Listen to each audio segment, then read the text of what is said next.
What comes to mind when I say these words? Remember, recall, revisit, retrieve, relive, and reminisce. When you think of those words, do you think of them positively or negatively primarily? As the United States of America celebrates Memorial Day this Monday, we remember the sacrifice of our founding fathers, military men and women, and their families. These people fought bloody battles to protect the concepts captured in our Constitution and Bill of Rights. People who believed in something so deeply, they willingly sacrificed their lives so that others, you and me, could live free. While we honor all who serve in the military at other times during the year, this Memorial Day, take time to remember, reflect, and reminisce about what their very real sacrifice means to your life. Sometimes your marriage relationship might feel safe and secure, or you wonder if you'll survive even one more day. Well, when that happens, ask this question: what am I willing to do, give, learn, change, or reject to have a healthy relationship with my spouse? Sometimes the sacrifice you might make for your marriage is to release your way to discover our way. This sacrifice might require a death to selfish thoughts and desires. That doesn't mean you become a doormat for your spouse. Rather, you bring all of yourself to the relationship, risking vulnerability, authenticity, and honesty. And even when you do, sometimes your spouse could choose a different path. Judy Herman, a friend and coach, talks about how relationships need to bring air, awareness, intentionality, and risks of growth. Herman refers to divine invitations with God as moments of awakening. She says sometimes we notice divine invitations right away. Other times we don't notice them until years later. And of course, some people tragically will never notice. But those invitations come from a loving God who securely holds us in both the light and darkness of our authentic selves.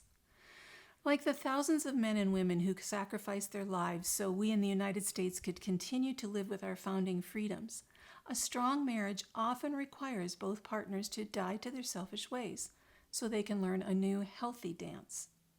Sometimes, for any number of reasons, that new dance doesn't happen and the marriage dissolves. However, the marriage can survive when a husband and wife willingly submit to the healthy journey with the same desired outcome.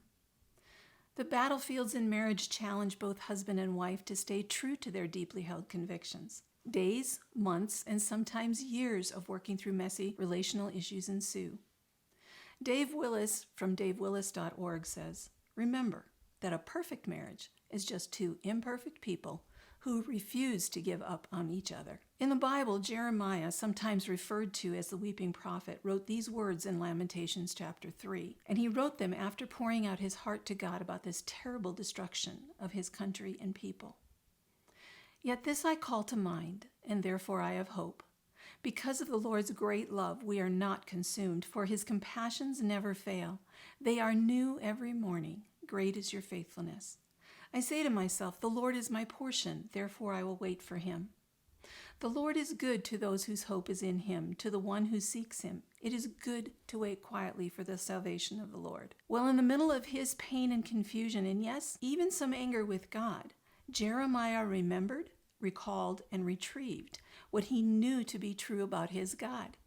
Notice the word yet.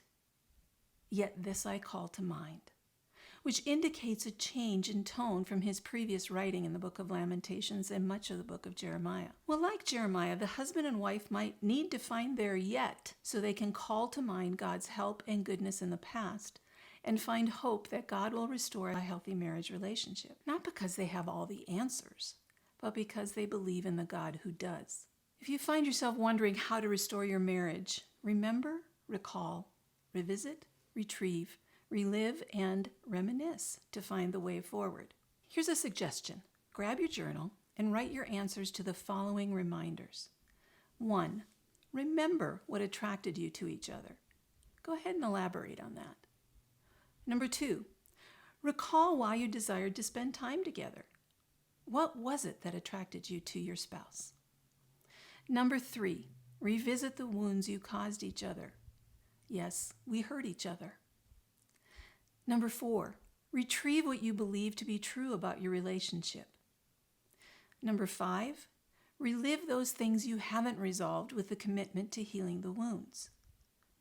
And number 6, reminisce about your dreams and desires. Have you let them go? What precipitated the letting go? How can you cross the battlefield to dream together again? Doctors John and Julie Gottman of the Gottman Institute, who have studied more than 40,000 couples over the past 50 years, say the number one phrase every successful relationship needs is, "Thank you." Practicing appreciation for your spouse doesn't have to be challenging, but it does require you to notice the good they do every day. Many experts and studies prove focusing on the positives changes your mindset and brings fulfillment to your life. I know the change that it has brought to our marriage. Well, if you're not sure you can build a healthy marriage relationship because of the betrayal trauma you've experienced, please reach out. Hop on over to KirstenDSamuel.com and click the blue button. Let's talk. Maybe someday in the future you can look back on this day as the positive pivot point in your life.